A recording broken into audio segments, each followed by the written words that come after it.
Very good morning. आजच्या या morning सेशनमध्ये तुमचं सर्वांचं पुन्हा एकदा स्वागत आहे. तर एस्पायरंट्स, हायपरटेन्शन म्हणजे काय आहे? तर hypertension is nothing but the increasing the blood pressure. So increasing the blood pressure level than the normal. जे नॉर्मल आपलं सिस्टॉलिक आणि डायस्टॉलिक ब्लड प्रेशर असतं 120/80 mmHg, याच्यापेक्षा जर जास्त ब्लड प्रेशर होत असेल तर या कंडिशनला आपण हायपरटेन्शन असं म्हणतोय. तर एस्पायरंट्स, हा डायरेटिक्सचा क्लास इथं संपला होता. हे क्लासिफिकेशन आपण ऑलरेडी तुम्हाला देण्यात आलेलं आहे. So ACE inhibitor, angiotensin receptor blockers, direct renin inhibitors आणि यानंतर इथं आपल्याकडे पोटॅशियम चॅनल ओपनर्स. ठीक आहे, हे 3 क्लास जे आहेत 1, 2 आणि 3 हे तुमचे ड्रग्स असतात, ड्रग्स ऍक्टिंग ऑन द रास. सो त्याच्यामध्ये एसी इनहिबिटर्स आहेत, कॅप्टोप्रिल, इनालप्रिल हे सगळे डेरिव्हेटिव्स. एंजियोटेन्सिन रिसेप्टर ब्लॉकर हे सार्टन डेरिव्हेटिव्स आहे. त्यानंतर ॲलेसकिरन, रेमिकिरन आणि इनालकिरन हे जे ड्रग्स असतात हे डायरेक्ट रेनिन इनहिबिटर असतात. याच्यामध्ये तुम्ही अजून 2 क्लास ऍड करू शकता, जे मी वरती दिलेत पहा, इथं दिलेले आहेत. हे 2 क्लास इथं आलेले आहेत. अल्डोस्टेरॉनचे अँटागोनिस्ट स्पायरोलॅक्टोन आणि इप्लेरॉन आणि sodium channel inhibitor that is triamterene आणि अॅमिलोराइड हे 2 क्लास पण रासमध्येच येतात. हे 2 क्लास पण रासमध्येच येतात स्टुडंट्स, कारण हे डायरेटिक्स आहेत म्हणून मी डायरेटिक्सच्या क्लासिफिकेशन मध्ये दिलेत. पण हे दोन्ही क्लास तुम्हाला रास सिस्टमवरती काम करणं दिसतील, कारण शेवटी अल्डोस्टेरॉन हा रास सिस्टम ऍक्टिव्हेट करते आणि आपल्याकडे अल्डोस्टेरॉनचे ब्लॉकर्स बी आहेत. स्पायरोलॅक्टोन अँड द इप्लेरिनॉन हे त्याचे ब्लॉकर्स आहेत. कॅल्शियम चॅनल ब्लॉकर्स मोठा क्लास असणार आहे खाली. वेरापामिल, डिल्टिएझिन, नेफिडेपिन, फेलोडेपिन, अॅमिलोडेपिन, निकाडेपिन, नायट्रेनडिपिन असे हे क्लासिफिकेशन आहे. ॲड्रेनर्जिक बीटा ब्लॉकर्स हे क्लासिफिकेशन इथून नाही करायचं स्टुडंट्स, हे क्लासिफिकेशन एएनएस मधून करायचे. सो बीटा ब्लॉकर्स मध्ये सिलेक्टिव्ह नॉन सिलेक्टिव्हिटी तुम्हाला माहित असायला पाहिजे, कारण तुम्ही या केसमध्ये बीपी, आता ब्लड प्रेशर जास्त आहे तर तुम्ही प्रोपेनॉल देऊ शकता, पण प्रोपेनॉल तुम्हाला पुन्हा देता येत नाही. समजा असा एखादा पेशंट ज्याला ब्लड प्रेशर ही आहे आणि that person is also suffering from the asthma, त्या केसमध्ये तुम्हाला याला देता येतच नाही. का देता येत नाही पहा, कारण हा नॉन सिलेक्टिव्ह ब्लॉकर आहे. हा बीटा 1 लाही ब्लॉक करेल आणि बीटा 2 लाही ब्लॉक करेल. बीटा 1 ला ब्लॉक केल्यानंतर ब्लड प्रेशर कमी होईल, पण बीटा 2 ला ब्लॉक केल्यामुळे स्टुडंट्स याची अस्थमॅटिक कंडिशन ही या ठिकाणी वाढेल. त्यामुळे तुम्हाला सिलेक्टिव्ह नॉन सिलेक्टिव्ह माहित असायला पाहिजे. मेटोप्रोलॉल, अटेनॉल हे सिलेक्टिव्ह आहे. सो यानंतर आहे अल्फा ब्लॉकर्स. याच्यामध्ये पण 2 क्लास आहे, एक आहे सिलेक्टिव्ह आणि नॉन सिलेक्टिव्ह. इथेही तुम्हाला सिलेक्टिव्हच द्यावं लागतील स्टुडंट्स, कारण काय होईल सांगा की फेंटोलामाइन आणि द फिनॉक्सीबेन्झामाइन हे 2 ड्रग नॉन सिलेक्टिव्ह आहेत. टोलाझोलिन आणि आर्गॉटचे पण डेरिव्हेटिव्स असतात, आर्गोटॉक्सिन आणि तुमचा डायहायड्रो आर्गोटामाइन हे नॉन सिलेक्टिव्ह ड्रग्स आहेत. हे अल्फा 1 लाही ब्लॉक करतील, अल्फा 2 लाही ब्लॉक करतील. मग आपण आधीच डिस्कस केलेलं आहे की अल्फा 1 ला ब्लॉक करणं हे फिजिबल आहे, yes, to treat the hypertension. But alpha 2 ला ब्लॉक करणं हे फिजिबल नाही आहे. If you block alpha 2 receptor then aspirants alpha 2 receptor will increase the nor adrenaline release आणि नॉर ॲड्रेनालिनचं रिलीज वाढेल तर मग वापस तुम्हाला हायपरटेन्शन या ठिकाणी इंक्रीज होताना पाहायला मिळेल. त्यामुळे फेंटोलामाइन आणि फिनॉक्सीबेन्झामाइन सो हे तुम्हाला काही प्युअर कंडिशन्स मध्ये वापरावे लागतात. जसं की हे यूज केलं जातं फ्यूक्रोमोसायटोमामध्ये, आणि हा जो फेंटोलामाइन असतो जसं की हा यूज केला जातो हायपरटेन्सिव्ह क्रायसिसमध्ये, that is the cheese reaction, तिथे ह्याचा यूज होतो. आणि हे सिलेक्टिव्ह ब्लॉकर्स असतात जे नॉर्मल हायपरटेन्शन मध्ये वापरले जातात. सो प्राझोसिन, टेराझोसिन, डॉक्साझोसिन, अल्फाझोसिन, टॅम्सोल्युसिन हे आपण पाहिले होते ऑलरेडी. त्यानंतर अल्फा बीटा ब्लॉकर्स हे नॉन सिलेक्टिव्ह ड्रग्स आहेत, हे नाउडेज यूज केले जात नाही आहेत. सेंट्रल सिंथॅथोलायटिक हे अल्फा 2 चे अगोनिस्ट आहेत, क्लोनिडिन आणि मिथाइल डोपा. यानंतर आर्टिओ डायलेटर असतात aspirants, hydralazine, fenoldopam, minoxidil, diazoxide, calcium channel blockers. याच्यामध्ये 2 मेकॅनिझमनी काम करतात. काही ड्रग्स याच्यातील एनो रिलीज करतात एस्पेरेंट्स, तर काही ड्रग्स हे पोटॅशियम चॅनल ओपनर्स आहेत. सो इथे मी खाली दिले पहा, potassium channel openers, hydralazine, minoxidil आणि डायझॉक्साइड्स. बाकीचे जे आहेत हे डोपामिनचा अगोनिस्ट आहे, तर हा पण D1 रिसेप्टरवरती काम करून वेझोडायलेशन करतो. कॅल्शियम चॅनल ब्लॉकर हे पण वेझोडायलेशन करतात. हायड्रोलाझिन, मिनॉक्सिडिल आणि डायझॉक्साइड मध्ये हायड्रोलाझिन आणि मिनॉक्सिडिल हे 2 ड्रग एनो रिलीज पण करतात. येस, सो एनो रिलीज म्हणजे काय की पुन्हा वापस जाऊन हा जीसी ऍक्टिव्हेट होतो. जीसी स्टँड फॉर गॉनिन सायक्लेज आणि तो सायक्लिक जीएमपी ला वाढवतो एस्पेरेंट्स. सायक्लिक जीएमपी हे ब्लड वेसल्सचं डायलेशन करतात. आणि वेनोडायलेटर मध्ये आपल्याकडे एकच क्लास आहे, दॅट इज नायट्रेट, हे पण एनो रिलीज करतात. हे पण तुमचे सायक्लिक जीएमपी ला ऍक्टिव्हेट करून जे वेन असतात यांना आपण डायलेट करतो. अशा प्रकारे हे क्लासिफिकेशन आपण कव्हर करत हा पहिला चॅप्टर पाठीमागच्या लेक्चरमध्ये कव्हर केला. यानंतरचा याचा दुसरा भाग म्हणजे अँटी डायरेटिक्स वाला, तोही आपण इथंच कव्हर करून घेतला. पेरेंट्स, कधी कोणता ड्रग द्यायचा हे तुम्हाला मी ऑलरेडी सांगितलं की डायरेटिक्स हे कधी द्यायचे आहेत आणि अँटी डायरेटिक्स हे तुम्हाला कधी द्यायचे हे तुम्हाला क्लिअर करून दिलं. यानंतर अँटी डायरेटिक्सचे पण ब्लॉकर्स आपल्याकडे होते आणि हे पहा, हे अँटी डायरेटिक्सचे ब्लॉकर्स होते म्हणजे हे ड्रग्स वापस डायरेटिक्स आहेत. यांचा वापर केला गेला होता ज्या वेळेला syndrome of inappropriate anti diuretic hormone secretion, म्हणजे जर आपल्या बॉडीमध्ये जास्त अँटी डायरेटिक हार्मोनचं सिक्रेशन होत असेल तर आपल्याला याचे पण अँटागोनिस्ट घ्यावे लागतात. आलं लक्षात? आणि यानंतर मग आता आपण चाललो बीटा ब्लॉकर्सकडे. आता आपल्याकडे वेगवेगळे ड्रग्स आहेत एस्पायरंट्स, हे सिंपल ड्रग्स आहेत पहा.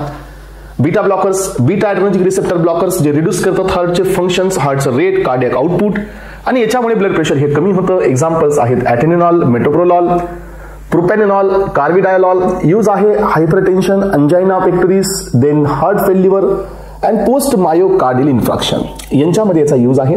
पण याचे साईड इफेक्ट बघा एस्पायरंट्स, जर तुम्ही नॉन सिलेक्टिव्ह ड्रग देत असाल तर you will get the broncho constriction, non selective देत असाल तर. आणि सिलेक्टिव्ह ड्रगचा पण प्रॉब्लेम असतो, that is the bradycardia. Bradycardia याचा मिनिंग असतो, सो ब्रॅडिकार्डियाचा मिनिंग असतो एस्पायरंट्स की डिक्रीजिंग द हार्ट रेट. आणि याच्यासोबत फटीग बी होतं. फटीग कधी होतं माहिती एस्पायरंट्स, ज्या वेळेला मसल्समध्ये एनारोबिक कंडिशन येते, म्हणजे ग्लायकोलिसिस होते पण ही ग्लायकोलिसिस एनारोबिक होते. एनारोबिकचा अर्थ असा असतो विदाऊट ऑक्सिजन होते, तर त्यावेळेला त्या मसलमध्ये लॅक्टिक ऍसिडचं प्रोडक्शन होत असतं आणि लॅक्टिक ऍसिडोसिस होतं, लक्षात ठेवा. मग आता आपण हे पाहतो की आपण blood pressure so cardiac output कमी करतोय, म्हणजे कार्डियक आउटपुट म्हणजे कार्डियकचे जे इंजेक्शन आहे ते कमी करून आपण ब्लड प्रेशर कमी करण्याचा प्रयत्न करत आहोत. त्याच्यामुळे ब्लडचा जो फ्लो असतो तोही थोडासा डिक्रीज होईल आणि त्यामुळे मसलकडे जे ऑक्सिजन ट्रान्सपोर्ट होत आहे ते डिक्रीज होईल आणि that may be leads to the fatigue.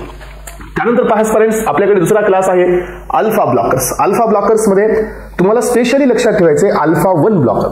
Alpha 1 blocker तुम्हाला इथं घ्यायचे आहे जे की रिसेप्टरला ब्लॉक करतील. अल्फा 1 हा कोणता रिसेप्टर आहे सांगा? अल्फा 1 हा GQ रिसेप्टर आहे. सो GQ रिसेप्टर आहे तर हा IP3 डॅग पाथवे आहे. IP3 डॅग पाथवे आहे तर याचा रिझल्ट असतो contraction. So he will increases the IP3 and the diacyl glycerol. IP3 influx the calcium आणि कॅल्शियम इन्फ्लक्समुळे होत असतं कॉन्ट्रॅक्शन. याच्यात पण 2 एक्सेप्शन तुम्हाला मी दिले होते. एक एक्सेप्शन होता M3 तर दुसरा एक्सेप्शन होता H1 जे GQ असतील पण ते ब्लड वेसल डायलेशन दाखवतील. पण बाकीचे जेवढे रिसेप्टर्स GQ आहेत आणि which is present on the blood vessel हे सर्वच्या सर्व कॉन्ट्रॅक्शन साठी आहे. Even those were present on the other smooth muscles, विसरल स्मूथ मसल ते पण कॉन्ट्रॅक्शन दाखवतात. पण इथं आपण आता याला ब्लॉक करतोय त्यामुळे आपल्याला काय मिळते एस्पिरंट्स, जो डायलेशन मिळते. याचे सगळे ड्रग्स तुम्हाला ऑलरेडी देण्यात आलेले आहेत ANS मध्ये. सो याचा वापर होतो हायपरटेन्शन मध्ये, हे महत्वाचं आहे. पण एस्पिरंट्स याचा वापर अजून एक कंडिशन मध्ये होतो, that is called as a BPH. What is this BPH? तुम्हाला माहित असू द्या की आपल्या बॉडीमध्ये जो ब्लॅडर असतं, आपलं ब्लॅडर हे लक्षात ठेवा. मी तुम्हाला या कॉन्सेप्टला क्लिअर करून दाखवतो की बेनाइन प्रोस्टेट हायपरप्लेजिया काय असतो. सो याला आपण BPH असं म्हणतो की आपल्या या बॉडीमध्ये सो हे जे ब्लॅडर आहे आपलं, येस, सो ह्या ब्लॅडरमध्ये हे युरेटर असतात पेरेंट्स जे किडनी मधून युरिनला आपल्या ब्लॅडरमध्ये पास करतात आणि हे ब्लॅडर मधले ट्रायगोन सेल्स हे डेक्स्ट्रोजर सेल्स असतात आणि इथं स्पिंक्टर असतं ब्लॅडरचं, याला आपण ट्रायगोन सेल असं म्हणतो. सो हे ट्रायगोन सेल्स आहेत आणि हे असतात डेक्स्ट्रोजर सेल. ओके, तर हे डेक्स्ट्रोजर सेल्स असतात आणि फॉर एक्झाम्पल इथं आपल्याकडे अशा प्रकारचा एक ग्लँड प्रेझेंट असतो, this is called as a prostate gland. इथं अजून एक असा ग्लँड असतो जो असतो तुमचा सेमिनल वेसिकल. याच्या पुढे गेल्यावर अजून एक छोटासा ग्लँड असतो, तर हा असतो bulbo urethral gland. So this is also known as Cowper's gland, right. आणि हे आपण पाहिलंय एंडोक्राइन सिस्टमची बेसिक आपण ज्यावेळेला पाहिलेली आहेत ना त्यावेळेला आपण हे डिस्कस केलेलं आहे. तर एस्पिरंट्स काय होतं पहा की जर आपल्या बॉडीमध्ये so if we want micturition then काय होणार आहे सांगा. सो पॅरासिम्पॅथॅटिक सिस्टम ही ऍक्टिव्हेट होते एस्पिरंट्स. पॅरासिम्पॅथॅटिक सिस्टम याच्यावरती काम करते. M3 रिसेप्टर असतो तर हे कॉन्ट्रॅक्ट होतं आणि हे रिलॅक्स होतं आणि त्याच्यामुळे काय होतं की युरिन इथून प्लस बाहेर जाते आणि this is called as a micturition, right. So sympathetic system ही मिक्च्युरेशन इन्हान्स करते. सो पॅरासिम्पॅथॅटिक सिम्पॅथॅटिक सिस्टम ही सो युरिनरी रिटेन्शन करते. हे 2 इफेक्ट आपण ANS मध्ये पण पाहिले होते. मग आता काय होतं की हा जो तुमचा प्रोस्टेट ग्लँड असतो असं लोब असतं त्याच्यामध्ये, या प्रोस्टेट ग्लँडची होते एस्पिरंट्स अशा प्रकारे स्वेलिंग. प्रोस्टेट ग्लँड हा स्वेल होत असतो आणि प्रोस्टेट ग्लँड स्वेल होतो तर मध्ये जो युरिनरी ट्रॅक असतो एस्पिरंट्स, हा युरिनरी ट्रॅक हा अशा प्रकारे नॅरो होतो. युरिनरी ट्रॅक वरती एक प्रेशर येतं आणि युरिनरी ट्रॅक जो आहे, जो युरेथ्रा आहे तो नॅरो होतो आणि याच्यामुळे होत असतं सो युरिनरी रिटेन्शन, युरिनचं रिटेन्शन होतं आणि या कंडिशनला नाव देत असतो आपण BPH, that is the benign prostate hyperplasia. मग आता हा प्रोस्टेट ग्लँड हायपरप्लेजिया म्हणजे काय, स्वेल झालेलं असतं एस्पिरंट्स. तर मग या केसमध्ये तुम्हाला काय करावं लागतं, सो अल्फा 1 रिसेप्टरचे तुम्ही इथं ब्लॉकर्स देत असता. अल्फा 1 रिसेप्टर्स इथं तुम्हाला ब्लॉकर्स द्यावे लागतील.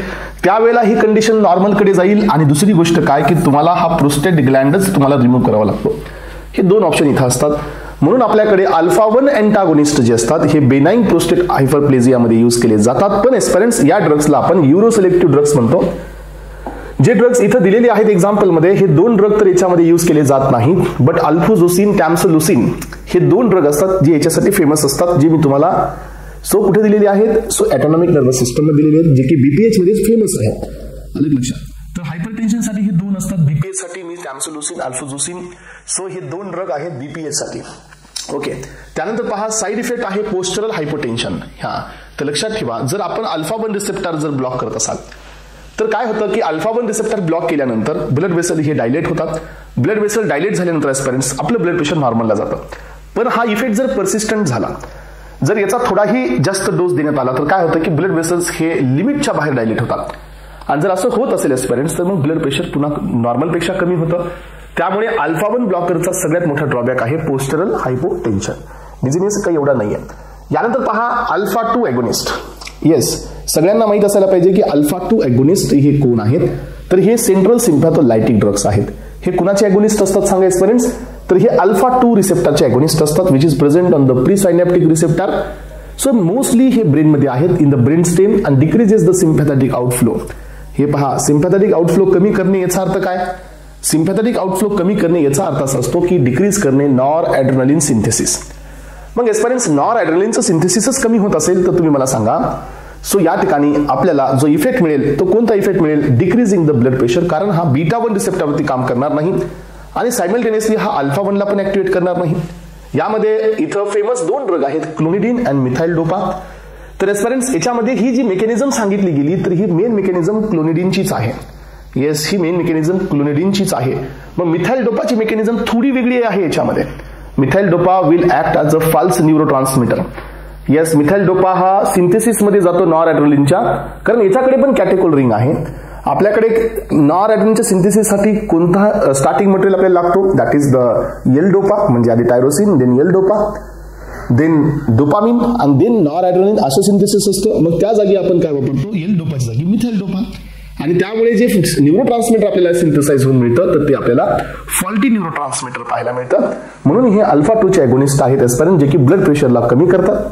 यूज आहे पहा यांचा, फेमस यूज आहे मिथाइल डोपाचा hypertension in the pregnancy. Yes, तर safest drug in the pregnancy to treat the hypertension that is the methyl dopa.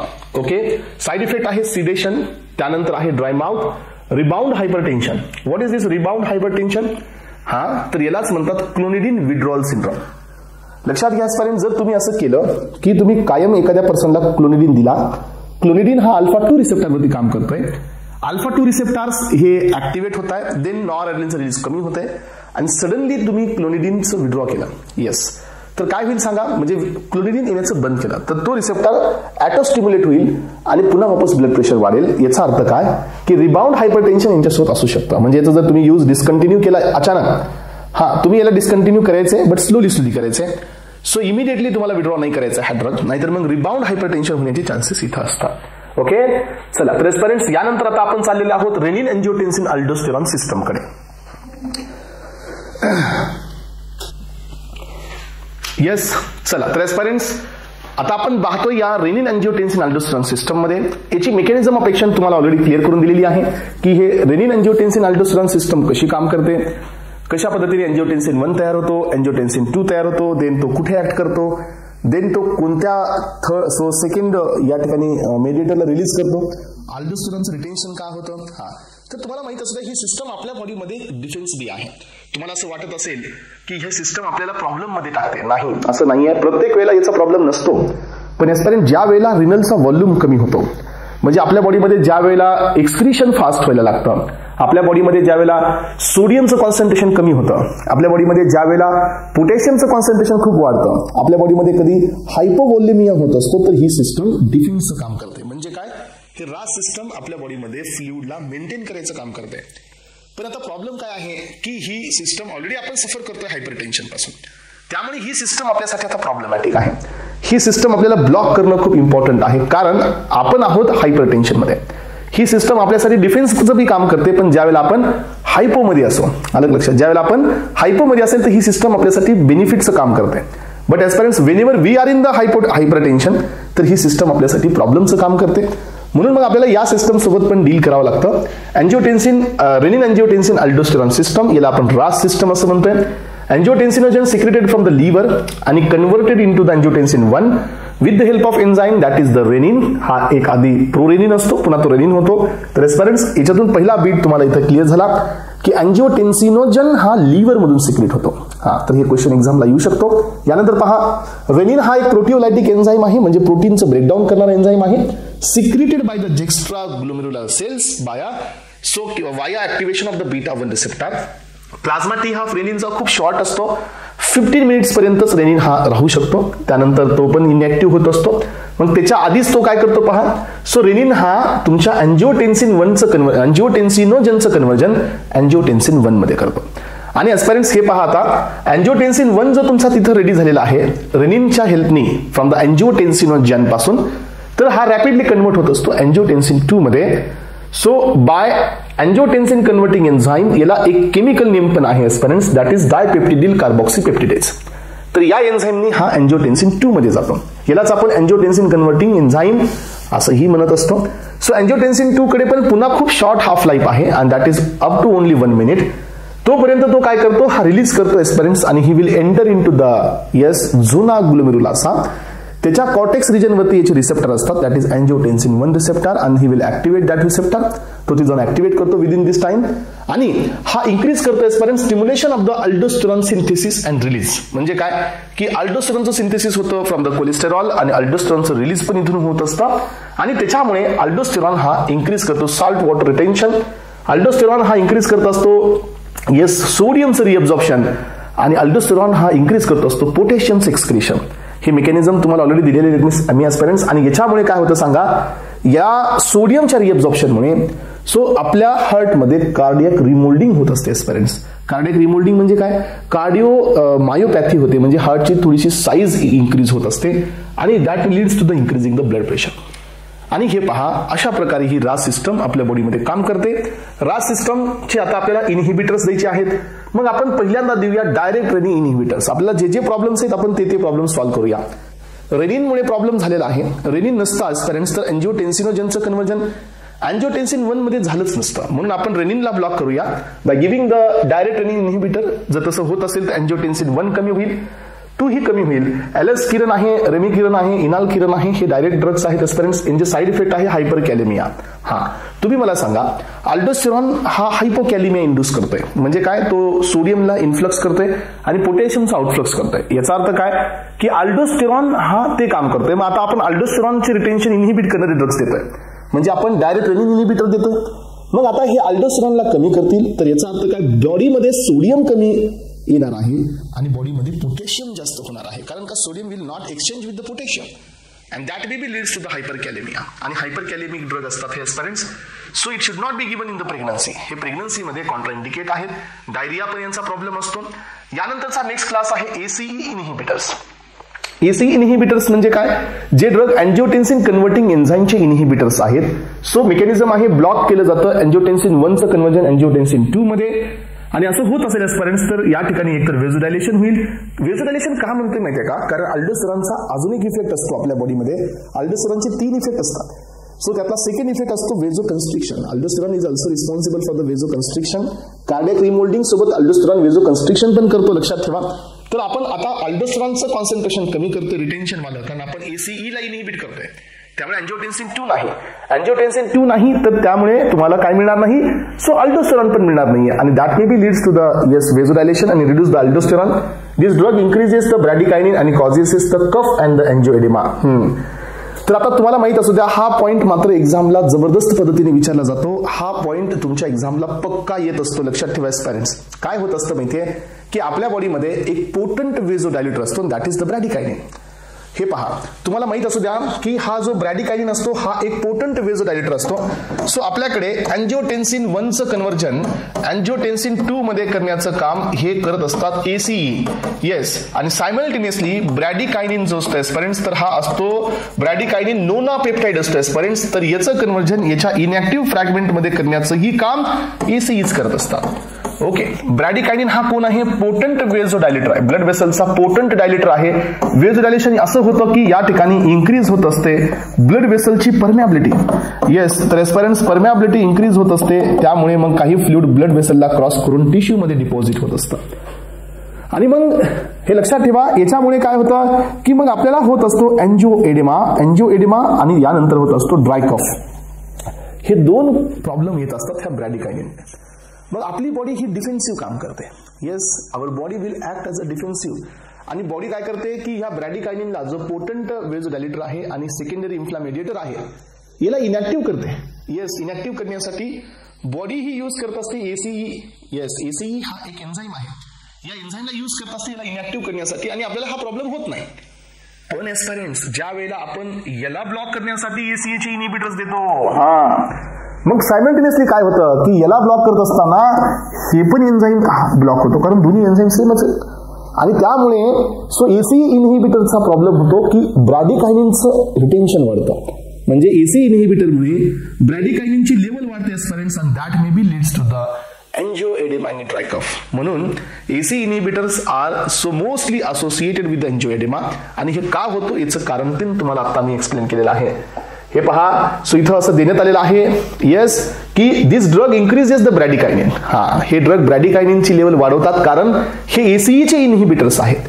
So causing the cough and the angioedema. हे drug use केले जातात hypertension, heart failure, diabetic न्यूरोपॅथीमध्ये पण यांचा वापर आहे. Side इफेक्टमध्ये आपल्याला माहिती आहे ड्राय कफ, सो एंजिओएडेमा हे दोन इम्पॉर्टंट आहेत एस्पिरंट्स. पण हायपर कॅलेमिया, कारण मी तुम्हाला सांगितलं होतं जेवढे ड्रग्स हे रास सिस्टमवर जेवढे ड्रग्स हे रास सिस्टमवरती काम करणारे आहेत, जेवढे ड्रग्स हे रास सिस्टमवरती ऍक्ट करणारे आहेत, हे सगळे ड्रग्स हायपर कॅलेमिक आहेत.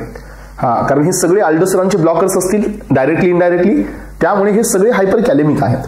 आणि अशा ड्रग्सला आपण प्रेग्नन्सीमध्ये देऊ शकणार नाहीत, कारण हा प्रेग्नन्सीमध्ये हे ड्राय कफ, एंजिओएडेमा हे फिजिबल नाही आहे. That is why these drugs are contraindicated in the pregnancy.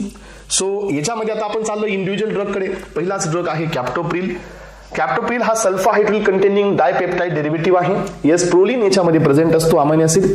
So हे एक ड्रग आहे जो ऍक्टिव्ह आहे. मग आता तुम्हाला माहित असू द्या की आपण जे एंजिओटेन्सिन कन्व्हर्टिंग एन्झाईम इनहिबिटर्स देत असतो, मोस्टली हे प्रोड्रग्स असतात. याच्यामध्ये दोनच ड्रग असतात जे ऍक्टिव्ह फॉर्म मध्ये आहेत. त्यातील पहिला इथं झाला तो असतो कॅप्टोप्रिल. सो दुसरा ऍक्टिव्ह ड्रग असतो आपल्याकडे लेसिनोप्रिल्स. बाकी सगळेच्या सगळे प्रोड्रग्स आहेत. ओके, तर हे दोन पॉईंट पण तुम्हाला एक्झाम मध्ये येऊ शकतात एस्पिरंट्स. मग आता हे जे ड्रॉबॅक आहेत, कफ, एंजिओएडेमा, प्रोड्रग्स आहेत, so test disturbance, orthostatic hypotension प्रेग्नन्सीमध्ये कॉन्ट्राइंडिकेट आहेत बिकॉज हे हायपर कॅलेमिक ड्रग आहेत. याचा अर्थ हे ड्रॉबॅक्स साईड इफेक्ट सगळ्यांसोबत बी आहेत. सो खाली जेवढे ड्रग्स आहेत सगळ्यांसोबत बी आहेत. सो यामध्ये आपण इथं पाहिलं, पहिला कॅप्टोप्रिल, यानंतर इनालप्रिल हे कार्बॉक्सी ट्रायपेप्टाइड डेरिव्हेटिव्ह आहे. लेसिनोप्रिल हे लायसिन डेरिव्हेटिव्ह आहे. इनालप्रिल एक ऍक्टिव्ह फॉर्म मध्ये असतो. फोसिनोप्रिल हा एकच ड्रग असा आहे ज्याच्याकडे फॉस्फेट प्रेझेंट आहे. सो ट्रॅन्डोलाप्रिल कार्बॉक्सी प्रोड्रग आहे. रॅमेप्रिल पण कार्बॉक्सिलच आहे. बेन्झाप्रिल हा नॉन सल्फाहायड्रिल प्रोड्रग आहे. आणि पेरिंडोप्रिल हा लॉंगेस्ट ऍक्टिंग किंवा long acting with slow onset असणारा ड्रग आहे. हा बी प्रोड्रग आहे. क्युनाप्रिल हा पण एक कार्बॉक्सी प्रोड्रग आहे. आणि इथं डबल आलेला आहे हा. तर हे सगळेच्या सगळे ड्रग्स इथं एक्झाम्पल मध्ये आले आणि हे सगळे एसी इनहिबिटर्स आहेत. एस्पिरंट्स, एसी इनहिबिटरचा मेजर प्रॉब्लेम आहे increasing the bradykinin level leads to the angioedema and the cough. हे विसरायचं नाही कुणी, राईट. मग आता याच्या पुढे आहे एंजिओटेन्सिन रिसेप्टर ब्लॉकर्स, जे की आपण एंजिओटेन्सिन 2 चे रिसेप्टर्स ब्लॉक करतो. आपण एंजिओटेन्सिन 2 ला ब्लॉक करतोय, सॉरी एंजिओटेन्सिन रिसेप्टरला ब्लॉक करतोय. याच्यामध्ये ब्रॅडिकायनिनचे मेटाबॉलिझम इंटरफेअर होईल का? नाही होणार, कारण आपण एंजिओटेन्सिन कन्व्हर्टिंग एन्झाईम सोबत इंटरफेअर नाही करत आहोत. त्यामुळे angiotensin receptor blockers will not interfere with the angioedema, so not able to cause the angioedema and the dry cough. हे इथं होत नाही, लक्षात ठेवा. सो या ठिकाणी एंजिओटेन्सिन 2 रिसेप्टर्स हे वेझोडायलेशन करतील. याचे एक्झाम्पल्स पहा: लोसार्टन, वलसार्टन, आर्बेसार्टन, कॅन्डीसार्टन, टेल्मीसार्टन, इप्रोसार्टन. तर हे ड्रग्स असतील जे की इथं एंजिओटेन्सिन रिसेप्टरचे ब्लॉकर्स आहेत. यांचाही प्रॉब्लेम तुम्हाला मिळेल हायपर कॅलेमिया, कारण का हे पण अल्डोस्टेरॉनचे डिक्रीज करणारे ड्रग्स आहेत. आणि जो हायपर कॅलेमिया करतोय, so this is contraindicate in the pregnancy. हे प्रेग्नन्सीमध्ये कॉन्ट्राइंडिकेट आहे. तर एस्पिरंट्स, यांचा ऍडव्हान्टेज काय आहे आपल्यासाठी? ऍडव्हान्टेज मध्ये they do not increase the bradykinin level. Yes, advantage मध्ये हे ब्रॅडिकायनिन लेवलला वाढवणारे ड्रग्स नाहीयेत. Less chances of causing the cough and the angioedema. Angioedema आणि कफ कॉज करणारे हे ड्रग्स नाही आहेत. ठीक आहे. मग आता याचे पण आपण या ठिकाणी इंडिव्हिज्युअल ड्रग्स तुम्हाला दिलेले आहेत एस्पिरंट्स. एखादा क्वेश्चन जर थोडा डीप मधून येत असेल तर तो तुम्हाला सॉल्व्ह करता आला पाहिजे. यामध्ये पहिला ड्रग आहे लोसार्टन. हे युरिकोसुरिक ऍक्शन आहे, याला माइल्ड. माइल्ड याचा अर्थ असतो कमी. युरिक म्हणजे काय, युरिक ऍसिडचं एक्सक्रीशन करणारे ऍडिशनल ऍक्शन याच्याकडे आहे. Losartan also competitive antagonist of the thromboxane A2. So लक्षात घ्या फ्रेंड्स, थ्रोम्बोक्सिन A2 रिसेप्टरचे कोण आहेत, हे अँटागोनिस्ट आहेत. याचा अर्थ थ्रोम्बोक्सिन A2 हा रिसेप्टर प्लेटलेट ऍग्रिगेशनचं काम करत असतो, तर हा लोसार्टन प्लेटलेट ऍग्रिगेशन डिक्रीज करतो, म्हणजे हा अँटी प्लेटलेट ऍग्रिगेटरी काम करतोय. याच्याकडे टेरेटोजेनिसिटी आहे, म्हणजे हा पण प्रेग्नन्सीमध्ये नाही द्यायचा आहे. टेल्मिसार्टन सो हा ऍडिशनल याच्याकडे पॅरोक्सिमल प्रोलिफरेटिव्ह ऍक्टिव्हेटेड रिसेप्टर्स, सो याची ऍक्शन आहे गॅमा ऍक्टिव्हिटी. सो म्हणजे हा ट्रान्सक्रिप्शन करत असतो, लक्षात ठेवा. सो हे गॅमाचा जो फॉर्म असतो ना, हा असतो कुठे सांगा, तर हा फॉर्म असतो तुमच्या डायबिटीजमध्ये. तर आपण याला जर ऍक्टिव्हेट केलं, हा ट्रान्सक्रिप्टर आहे, याला जर आपण ऍक्टिव्हेट केलं ह्या गॅमाला, तर काय होतं की इन्सुलिनची रेजिस्टन्सी कमी होते आणि insulin will bind with the insulin receptor tyrosine kinase आणि आपल्या बॉडीमधली ब्लड शुगर लेवल ही कमी होते. याचा अर्थ याच्याकडे अजून ऍडिशनल इफेक्ट आहे टेल्मिसार्टनकडे, की बॉडीमध्ये डिसग्लायसेमिया म्हणजे हायपरग्लायसेमिया कमी करून तो नॉर्मलला पण घेऊन येतं. आर्बिसार्टन हे ड्रग आहे ज्याची ओरल बायोअवेलेबिलिटी ह्या सगळ्या ड्रग्सपेक्षा सगळ्यात जास्त आहे. त्यानंतर ओल्मिसार्टन हा ईस्टर प्रोड्रग आहे. कॅन्डिसार्टन हा इनसरमाउंटेबल अँटागोनिझम दाखवतो. इनसरमाउंटेबल तुम्हालाही माहिती आहे की हे अँटागोनिझम इरिव्हर्सिबल टाइप्स असतं, जे कॉन्सन्ट्रेशन इन्क्रीज केल्यानंतर बाइंडिंग रिव्हर्स होत नाही. याला आपण इनसरमाउंटेबल अँटागोनिझम असं म्हणतो. इप्रोसार्टन हा शॉर्टेस्ट ऍक्टिंग ड्रग आहे. हे कॉम्बिनेशन अवेलेबल आहे आपल्याकडे हायपरटेन्शन मध्ये. AC inhibitor plus endopeptidase inhibitor, that is omapatrilat. So हा एक ड्रग असतो, यांच्या दोघांचं कॉम्बिनेशन दिलं जातं. तर हे ड्रग झाले इथं तुमचे एंजिओटेन्सिन रिसेप्टरचे ब्लॉकर्स. यानंतरचा नेक्स्ट क्लास आहे फ्रेंड्स कॅल्शियम चॅनल इनहिबिटर्स. तर कॅल्शियम चॅनल ब्लॉकर्स. तर तुम्हाला माहित आहे की कॅल्शियम चॅनल ब्लॉक केल्यानंतर ब्लड वेसल्स पण डायलेट होतील आणि हार्टचे जे फंक्शन्स आहेत ऍस्पायरन्स ते पण तुमचे डिक्रीज होतील, कारण का हार्टवरती पण एल टाईपचे कॅल्शियम चॅनल प्रेझेंट असतात. मग कॅल्शियम चॅनल ब्लॉकरचे आपल्याकडे 3 क्लास आहेत आणि हे एक्झामला फेमस असतात, लक्षात घ्या. सो यामध्ये इनहिबिट करतात calcium influx. Yes, so in the vascular smooth muscles आणि लीड्स टू द वेझोडायलेशन. हेच कॅल्शियम इन्फ्लक्स हार्टमध्ये पण कमी होतं आणि leads to the decreasing the heart functions. Examples मध्ये पहा, एक्झाम्पलमध्ये dihydropyridine derivative, non dihydropyridine derivative असे 2 क्लास दिलेले आहेत. पण हे पण क्लास तेवढे युनिक नाही आहेत, कारण एक्झाम मध्ये जर हा क्वेश्चन थोडा डीप मध्ये गेला नाही मग आपल्याला तो क्वेश्चन सॉल्व्ह करता आला पाहिजे. ह्या कॅल्शियम चॅनल ब्लॉकर्स मध्ये 2 इम्पॉर्टंट नाही तर 3 इम्पॉर्टंट क्लास असतात. यातला पहिला क्लास इथं मी दिलाय, तर तो आहे फिनाइल अल्किलामाइन, ज्यांच्यामध्ये फिनाइल अल्किल अमाइन डेरिव्हेटिव्ह आहे. सेकंड क्लास आहे 1,4-डायहायड्रोपिरिडिन डेरिव्हेटिव्ह. हाही क्लास खूप इम्पॉर्टंट आहे. आणि लास्ट वाला क्लास आहे 1,5-बेन्झोथायएझिपिन. हे 3 इम्पॉर्टंट क्लास इथं असतात. मग आता यांच्यामध्ये जो 1,4-डायहायड्रोपिरिडिन म्हणजे डायहायड्रोपिरिडिन याला असं म्हणायचं. मग याचे एक्झाम्पल्स वरती दिलेत पहा, अॅम्लोडिपिन, नेफेडिपिन. येस, अजून भरपूर आहेत, निकार्डिपिन, निमोडिपिन, सो नेझोलोडिपिन, नायट्रेनडिपिन, आयसराडिपिन, लॅसिडिपिन, फेलोडिपिन, एवढे सगळे ड्रग्स जिथं जिथं डिपिन येतं लक्षात ठेवा. तर हे 1,4-डायहायड्रोपिरिडिन डेरिव्हेटिव्ह आहेत. 1,4-डायहायड्रोपिरिडिन याचा अर्थ काय असतो की पिरिडिनची रिंग आहे आणि फर्स्ट आणि 4th पोझिशनला काय आहे, सॅच्युरेशन आहे. अनसॅच्युरेशन नाही आहे, डबल बॉन्ड अवेलेबल नसतो यांच्यामध्ये. जर तुम्ही याचं स्ट्रक्चर जर पाहिलं ऍस्पायरंट्स, तर याचं स्ट्रक्चर हे तुम्हाला असं पाहायला मिळतं. हे पहा, सो फर्स्ट पोझिशन म्हणजे पिरिडिन आहे आणि हा बॉन्ड असा असतो. तर लक्षात ठेवा, this is called as a one four dihydropyridine derivative. One four dihydropyridine derivative कसे काम करतात, तर ऍस्पायरंट्स यानंतरचा नेक्स्ट बीट येतोय, तर तो बीट आहे ओके. तो फिनाइल अल्किलामाइन डेरिव्हेटिव्ह. तर याच्यामध्ये 2 क्लास येतात, तर त्यातील पहिला असतो वेरापामिल आणि दुसरा क्लास असतो नॉरवेरापामिल. असे 2 क्लास इथं आहेत. वेरापामिल अँड नॉरवेरापामिल हे फिनाइल अल्किलामाइन डेरिव्हेटिव्ह असतात. आणि डिल्टेझिम हा एकच ड्रग आहे कॅल्शियम चॅनल ब्लॉकर मध्ये, जो 1,5-बेन्झोथायएझिपिन डेरिव्हेटिव्ह असतो. अशा प्रकारचे कॅल्शियम चॅनलचे 3 क्लास. यामध्ये लक्षात ठेवायचं ऍस्पायरंट्स की फिनाइल अल्किलामाइन हा हायड्रोफिलिक आहे, पापाव्हेरिन कंजेनर आहे. सो 1,4-डायहायड्रोपिरिडिन हा लिपोफिलिक आहे. हा एकच कॅल्शियम चॅनल ब्लॉकर आहे जो सेफ आहे प्रेग्नन्सीमध्ये. असं का दिलं माहितीये का, हा पण तुमचा हायड्रोफिलिक आहे, directly act on the heart. आणि लक्षात ठेवायचं की याच्यामध्ये हाच का प्रेग्नन्सीमध्ये सेफ आहे, बाकीचे 2 का प्रेग्नन्सीमध्ये सेफ नाही आहेत. याचं रिझन तुम्हाला सांगतो ऍस्पायरंट्स की या 2 कॅल्शियम चॅनल ब्लॉकर्सकडे, वेरापामिल, नॉरवेरापामिल अँड डिल्टेझिम, या दोघांकडे कार्डियक सप्रेसंट ऍक्शन असते. येस, तर हे कार्डियक सप्रेसंट ऍक्शन दाखवत असतात आणि हा एक ड्रग असतो जो कार्डियक वरती स्टिम्युलेटरी ऍक्शन दाखवतो आणि ही ऍक्शन डायरेक्टली नसते. लक्षात घ्या, याच्यामध्ये एक कॉन्सेप्ट तुम्हाला थोडीशी लक्षात ठेवायची आहे की काय होत असतं. पहा, इथं तुम्हाला मी दाखवतो की आता ही माझी ब्लड वेसल आहे. सो या ब्लड वेसल वरती कॅल्शियमचे चॅनल्स आहेत. तर समजा मी या ठिकाणी डायहायड्रोपिरिडिन डेरिव्हेटिव्ह देत आहे, तर हे याला इनहिबिट करतील. सो याला इनहिबिट केल्यामुळे इथं मला मिळेल वेझोडायलेशन. मग आता हे वेझोडायलेशन जोपर्यंत नॉर्मल आहे तोपर्यंत काही प्रॉब्लेम येणारच नाही. सो हे वेझोडायलेशन ज्या वेळेला सिव्हिअर स्टेजला जाईल एस्पिरंट्स, हे पहा, हे वेझोडायलेशन ज्या वेळेला सिव्हिअर स्टेजला जाईल त्यावेळेला काय होणार आहे की हे वेझोडायलेशन तुमच्या सेंट्रल नर्वस सिस्टमला स्टिम्युलेट करतं. सो बॅरो रिसेप्टर असतात आपल्याकडे, किमो रिसेप्टर असतात, त्यातली बॅरो रिसेप्टर्स असतात इथं कॅरोटिड आर्टरीवरती. तर हे आपल्या बॉडी मधला जो वेझोडायलेशन लेवल असतो ते सेन्स करतात आणि हे आपल्या ऑटोनॉमिक नर्वस सिस्टमकडे जातं. मग ऑटोनॉमिक नर्वस सिस्टम मधून पुन्हा नॉरएड्रेनालिनचं रिलीज इन्क्रीज होतं. मग नॉरएड्रेनालिन इथे येतो, अल्फा 1 वर काम करतो आणि हे वेझो कन्स्ट्रिक्शन होतं. याला नाव द्यायचं असतं reflux, right. This is our defence feedback mechanism. समजा आता कॅल्शियम चॅनल ब्लॉकर्सनी जर ह्या चॅनलला ब्लॉक करत सिव्हिअर वेझोडायलेशन केलंय, वेझोडायलेशन नाही सिव्हिअर वेझोडायलेशन होत असेल, देन हा रिफ्लक्स जात असतो ऑटोनॉमिक नर्वस सिस्टमकडे.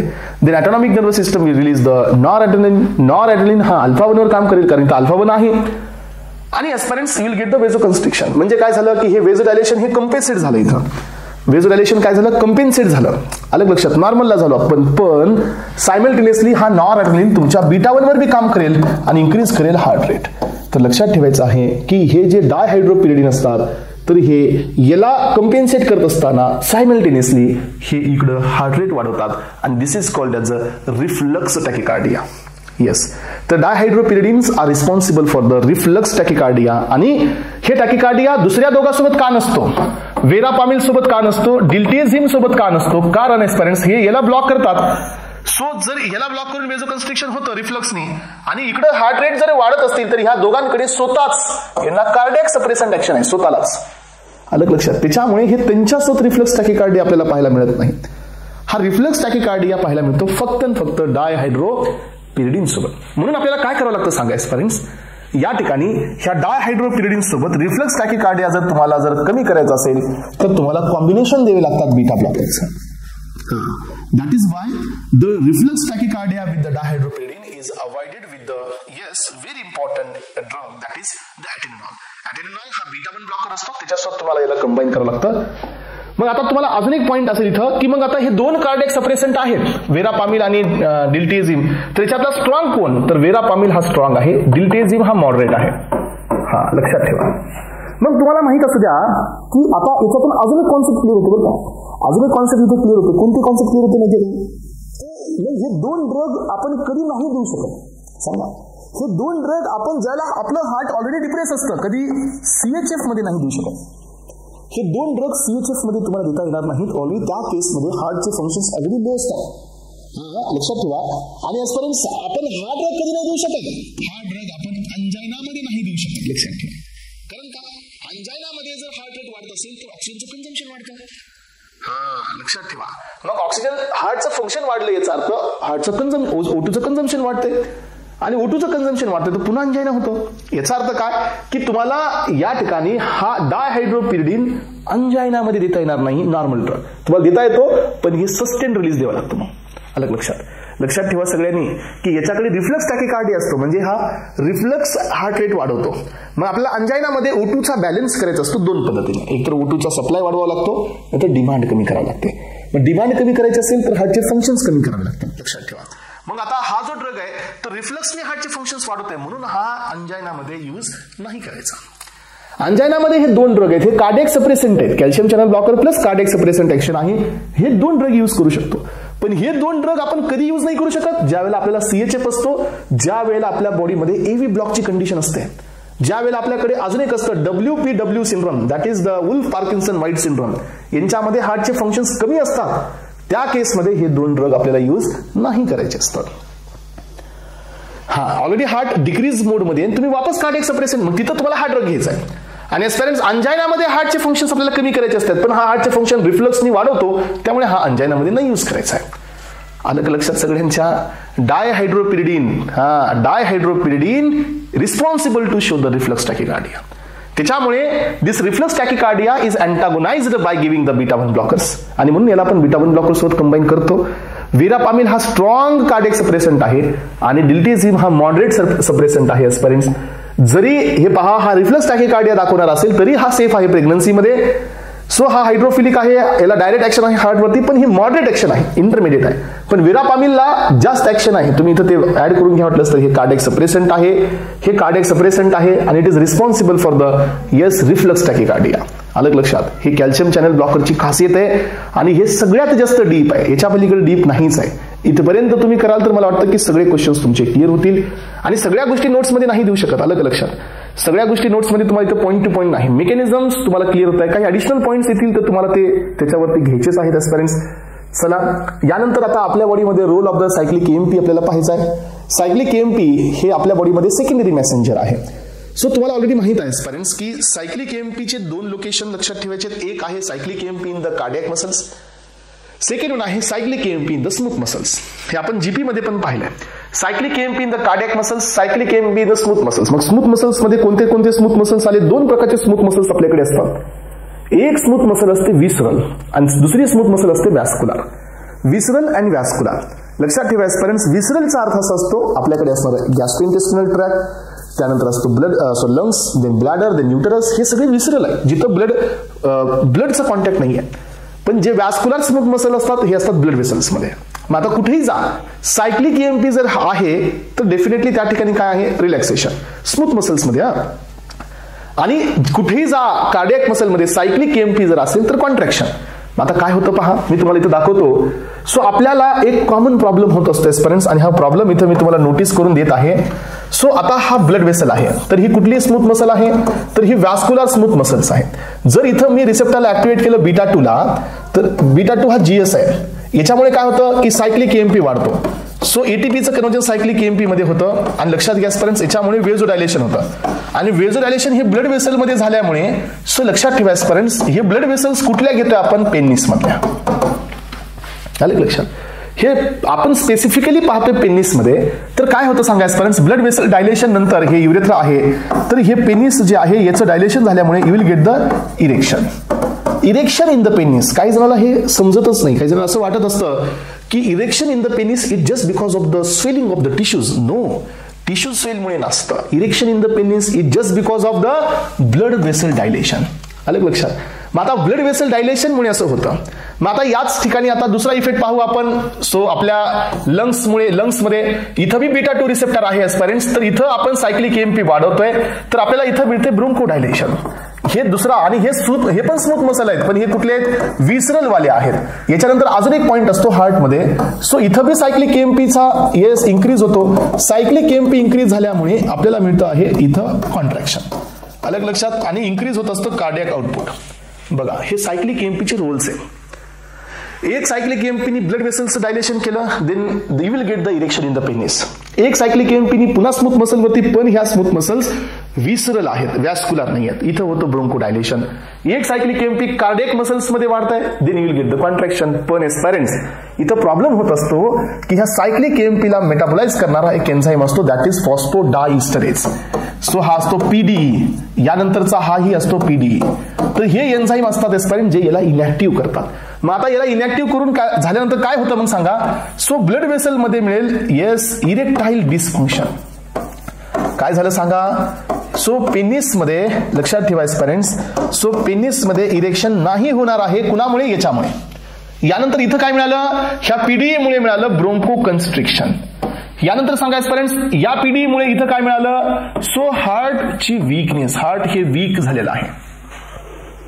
तर लक्षात ठेवा इथं तुमचा phosphodiesterase is an main culprit, ज्याच्यामुळे हे सायक्लिक एएमपी जो ऍक्टिव्ह फॉर्म होता तो यांनी फॉस्फोडायस्टर बॉन्ड ब्रेक केल्यानंतर हे इनॅक्टिव्ह झालेलं आहे. आणि that may be leads to the erection, erectile dysfunctioning in the penis. म्हणजे ब्लड वेसल्स रिलॅक्स होणार नाहीत, जो डायलेट होणार नाहीत, ब्रोंकाय कन्स्ट्रिक्ट होईल आणि हार्ट पण वीक होईल. मग आता तुम्ही मला सांगा की मग या ठिकाणी हे सगळे फॉस्फोडायस्टरेज सेम आहेत का? नाही. तर ब्लड वेसलवरती काम करणारा फॉस्फोडायस्टरेज हा 5th नंबरचा आहे आणि इथं लंग्स वरती काम करणारा फॉस्फोडायस्टरेज हा तुमचा 4 नंबरचा आहे आणि इथं काम करणारा फॉस्फोडायस्टरेज हा तुमचा 3 नंबरचा आहे. मग हे 3 व्हॅरियंट आपल्याकडे असतात फॉस्फोडायस्टरेजचे. मग आता तुम्हाला काय करायचे सांगा? So now if you want the erection in the penis, तर तुम्हाला हे डायस्टरेज इनहिबिट करावं लागेल. लक्षात ठेवा. सिल्डेनाफिल तुम्हाला माहित आहे. सो हा एक फेमस क्वेश्चन एक्झाम मध्ये येत असतो. सिल्डेनाफिल हे याला इनहिबिट करतात तर ब्लड वेसल डायलेट होतात. मग एस्पिरंट्स जर आपण याच्यासोबत नायट्रेट्स घेतले तर नायट्रेट्स हे कोण असतात सांगा? नायट्रेट्स पण डायलेटर्स असतात. हा, त्याच्यामुळे sildenafil never be taken with the nitrates. ह्या दोघांची ऍक्शन सेम असते. हा, हे याला इनहिबिट करून डायलेट करतो. नायट्रेट्स हे सायक्लिक जीएमपीला ऍक्टिव्हेट करून डायलेट करतो.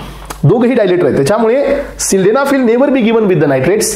सो यानंतर आपल्याला इरेक्शन मिळेल. यानंतर पहा आपल्याला इथं घ्यावं लागेल फॉस्फोडायस्टरेस 4 इनहिबिटर्स आणि यानंतर आपल्याला स्टुडंट्स इथं घ्यावे लागतील फॉस्फोडायस्टरेस 3 इनहिबिटर. मग आता याला इनहिबिट केल्यावर काय मिळेल? मसलमध्ये कॉन्ट्रॅक्शन मिळेल. कुठल्या? कार्डियाकवाल्या. आणि म्हणून हे फॉस्फोडायस्टरेस 3 हे आपण कंजेस्टिव्ह हार्ट फेल्युअर मध्ये घेतो. येस, आणि हे जे फॉस्फोडायस्टरेस 4 आहेत हे आपण अस्थमॅटिक कंडिशन मध्ये घेतो. म्हणूनच एस्पिरंट्स मी तुमच्या समोर तो चार्टच घेऊन आलेला आहे. सो नॉन सिलेक्टिव्ह पण आहेत आपल्याकडे आणि सिलेक्टिव्ह पण आहेत. सो इथं लक्षात ठेवायचं आहे role of the cyclic AMP. So adenine cyclase हे ऍक्टिव्हेट करतं सायक्लिक एएमपीला. Cyclic AMP is hydrolysed within the cell by the phosphodiesterase on the smooth muscles, decreases the contraction, heart मसलचं contraction result on the smooth muscle contraction. त्यानंतर हार्टचे functions बी कमी होतात, Bronco बी constrict होतो, blood vessels हे बी constrict होतात. मग आपण याचे इनहिबिटर्स घेतो. हे मिथाइलझान्थिन्स, पापावरिन, थिओफायलिन आणि कॅफिन हे सगळ्यांचे नॉन सिलेक्टिव्ह इनहिबिटर्स आहेत. पण आपल्याकडे एस्पिरंट्स मेन असतात 3: फॉस्फोडायस्टरेज, सायक्लिक एएमपी, हार्ट वरती फॉस्फोडायस्टरेज. हा, तर एस्पिरंट्स एक इथं करेक्शन करावं लागेल तुम्हाला की तुम्ही जे आपण पेनिस वरती पाहतोय तर तिथं सायक्लिक एएमपी नाही, सायक्लिक जीएमपी घ्या. सायक्लिक एएमपी, सायक्लिक जीएमपी ह्या दोघांना मेटाबोलाइज करायचं काम हे करत असतो. लक्षात ठेवा. तर सायक्लिक जीएमपी स्पेसिफिक असतो फॉस्फोडायस्टरेस 5, फॉस्फोडायस्टरेस 3 आणि 4 हे सायक्लिक एएमपी स्पेसिफिक असतात. हे दोघं याला इनहिबिट करतात, हे दोघं याला इनहिबिट करतात. दोघांचं फंक्शन सेम आहे. तुम्ही म्हणाल की सायक्लिक जीएमपी आणि सायक्लिक एएमपीचं फंक्शन वेगळं आहे. नाही, दोघांचं फंक्शन सेम आहे. इथं फक्त स्पेसिफिसिटी बदललेली आहे की हा सायक्लिक जीएमपीला जास्त ब्रेक करतो. सायक्लिक जीएमपी हा बी वेझोडायलेटरच आहे. सायक्लिक एएमपी पण वेझोडायलेटर आहे स्मूथ मसल वरती आणि blood vessel is smooth muscle. लक्षात ठेवा. मग आता हे हार्ट वरती आहे, लंग्स मध्ये, मास्ट सेल मध्ये आणि हे असतं पेनिस मध्ये. आता याचे इनहिबिटर पहा. येस, हार्ट वरती असणारे इनहिबिटर्स आहेत सिलोस्टॅझोल, मिल्ड्रिनॉन, इनॅक्झॅमोन, आयनामिरिनॉन आणि लेक्झाझिनॉन. तर हे ड्रग्स जे असतात एस्पिरंट्स याच्यामध्ये एक महत्वाचा असतो हा मिल्ड्रिनॉन. सो आणि हा वाला हे 2 ड्रग असतात कंजेस्टिव्ह हार्ट फेल्युअर मध्ये जे की फॉस्फोडायस्टरेस 3 इनहिबिटर असतात. तर हे कार्डिओटॉनिक ऍक्शन देतात. म्हणजे काय की हे सायक्लिक एएमपीला इन्क्रीज करून मसल कॉन्ट्रॅक्शन इन्क्रीज करतात. कुठलं? येस, हे मसल कॉन्ट्रॅक्शन इन्क्रीज होतं हार्टमध्ये. यानंतर हे ड्रग असतात रोलिप्राम, सिलोमिलास्ट अँड रोफ्लुमिलास्ट आणि डेनब्युफायलिन हे ड्रग्स असतात जे की फॉस्फोडायस्टरेस 4 इनहिबिटर असतात. हे ब्रोंको डायलेटर असतात. आणि यानंतर सिल्डेनाफिल आहे, टेडेलाफिल आहे, वर्डेनाफिल आहे, डायपॅरिडामोल आहे. तर हे ड्रग्स असतात फॉस्फोडायस्टरेज 5 आणि हे इरेक्टाईल डिस्फंक्शन्स मध्ये यूज होतात. पेनिस मध्ये इरेक्शन इंड्यूस करण्यासाठी हे ड्रग्स यूज होतात. याच्यातला कॉमन प्रोटोटाइप ड्रग असतो सिल्डेनाफिल. वायग्रा हे ब्रँड नेम आहे ज्याच्यामध्ये हे सिल्डेनाफिल प्रेझेंट असतं. यानंतर मग आपल्याकडे नेक्स्ट क्लास आहे एस्पिरंट्स, तर ते आहे डायरेक्ट वेझोडायलेटर्स. सो डायरेक्टली हे वेझोडायलेशन करतात. हायड्रोलाझिन मिनॉक्सिडिल आहे, हे हायपरटेन्शन मध्ये यूज केले जातात. यांच्यामुळे रिफ्लक्स टॅकिकार्डिया होत असतो. हा, रिफ्लक्स टॅकिकार्डिया म्हणजे मी आता सांगितलं होतं सिव्हिअर वेझोडायलेशनमुळे रिफ्लक्स होणे, पुन्हा इकडं नॉरअड्रेनलिन रिलीज, देन बीटा 1 ऍक्टिव्हेशन आणि हार्ट रेट इन्क्रीज, फ्लू डिटेशन होतं. येस, फ्लू लाईक सिंड्रम्स होतात हायड्रोलाझिन सोबत. हायपरट्रायकोसिस, मिनॉक्सिडिल. लक्षात ठेवा, मिनॉक्सिडिल हे आपल्या बॉडीमध्ये अनवॉन्टेड काय करतं? हेअर ग्रोथ करतं. अलग लक्षात. सो त्याच्यासाठी हा ड्रग रिस्पॉन्सिबल असतो. हे ड्रग्स आहेत aspirants safe in the pregnancy, better mother care during the hypertensive pregnancy. हे ड्रग्स आहेत जे की सेफ आहेत. आणि सगळ्यात प्रेफर्ड वाला हा मिथाइल डोपा असतो जो तुम्हाला मी सांगितला, safest drug in the pregnancy. Dihydropyridine वाला क्लास सेफ आहे. लक्षात ठेवा. वेरापामिल, नॉरवेरापामिल, डिल्टिझिन हे सेफ नाही आहेत, ते घ्यायचेही नाही आहेत. सो आणि यानंतर एसी इनहिबिटर्स आहेत. सो त्यानंतर एस्पिरंट्स या ठिकाणी कुठले ड्रग्स अवॉइड करायचे प्रेग्नन्सीमध्ये? जेवढे ड्रग रासवरती आहेत सगळे अवॉइड करा. ACE inhibitor, ARB, sodium nitrochloride avoid करा. वरती दिलेले तुम्हाला जे ड्रग्स मी सांगितले की हे नाही घ्यायचे तुम्ही इथे लिस्टमध्ये ऍड करू शकता. आता काही डेफिनेशन्स पण आहेत. हे डेफिनेशन्स मला वाटतं तुमच्या बेसिकमध्ये पण झालेत. येस, एचईपी मध्ये ह्या डेफिनेशन्स मी घेतलेले आहेत. सो अमिनोटेलिक, युरिओटेलिक, युरिकोटेलिक. अमोनिया हा कशाचा इंट्रोडक्ट आहे? युरिया कुठून तयार होतं? युरिक ऍसिड कुठून तयार होतं? झांथिन्स हे मेटाबॉलिक वेस्ट असतं. प्युरिन, न्यूक्लिओटाइड्स मेटाबॉलिझमचं हिप्युरिक ऍसिड, क्रिएटिनिन. हा, तर हे काही सो कंडिशन्स आहेत aspirants. Edema due to the CHF, furosemide. Edema due to renal disease, furosemide drugs. Pulmonary edema, furosemide. Cerebral edema, mannitol. हा, हे मेन आहे mannitol. Cerebral edema, mannitol. So edema due to the cirrhosis, spironolactone, central diabetes insipidus, that is desmopressin. Insipidus सगळ्यांना कळतं. Insipidus म्हणजे काय असतं? So increasing the urination, that is what the insipidus. Nephrogenic diabetes insipidus, that is thiazides. So lithium induced diabetes insipidus, amiloride. Calcium stones in the kidney, that is thiazides. So acute congestive glaucoma, acetazolamide. Mountain sickness, acetazolamide. Nocturnal enuresis म्हणजे night bed wetting, that is the desmopressin. आणि हा तुमचा syndrome of inappropriate anti diuretic hormone secretions, तर यासाठी तुम्ही furosemide द्या, fluid restriction करा, hypertonic saline द्या. तर हे काही कॉम्बिनेशन्स आहेत. सो हे कधी येणारही नाहीत, पण वरती जे काही DOC असतात नॅस्टन्स कधी कधी हिट होतात आणि मग आपल्याला तो पॉईंट माहीत नसतो. जसं की सेरेब्रल एडेमा, तुम्हाला मॅनिटॉल द्यावा लागतो, तर ते आपल्याला माहीत नसतं. मग आलं लक्षात. पल्मोनरी एडेमामध्ये मॅनिटॉल कॉन्ट्राइंडिकेट आहे, बट सेरेब्रल एडेमामध्ये आपण मॅनिटॉल देत असतो. तर हे अशा प्रकारचे काही पॉईंट्स असतात जे तुम्हाला विचारले जातात. आणि एस्पायरंट्स, आज या लेक्चरमध्ये आपले 3 टॉपिक क्लिअर झालेले आहेत. पहिला डायरेटिक्स, दुसरा अँटी डायरेटिक्स आणि third most important topic that is hypertension. Yes aspirants, clear आहे सगळ्यांना? चला, thank you so much. Have a nice day.